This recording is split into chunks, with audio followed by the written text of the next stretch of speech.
আসসালামু আলাইকুম, আশা করি আপনারা সবাই ভালো আছেন। নতুন একটা ভিডিওতে স্বাগতম। তো দেখতে পাচ্ছেন আমার হাতে দুইটা মাদারবোর্ড। এটাও ওয়ালটনের মাদারবোর্ড এবং এটাও ওয়ালটনের মাদারবোর্ড। তো এটা একটু সাইজে ছোট এবং এটা সাইডে বড়।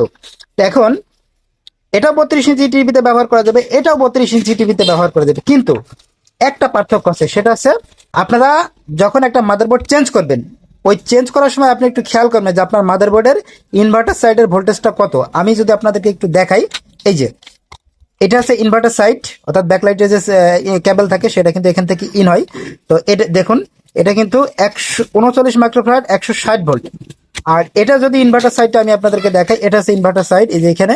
তো এটার ক্যাপাসিটারটা কত আমি একটু আপনাদেরকে ভালো করে যদি একটু খেয়াল করে দেখাই, আমি এটা একটু পরিষ্কার করে নিব। এই দেখুন, এটা হচ্ছে 33 মাইক্রোফ্যারাড 200 ভোল্ট। অর্থাৎ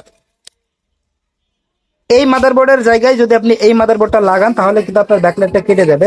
সেটা যদি আমি আপনাদেরকে একটু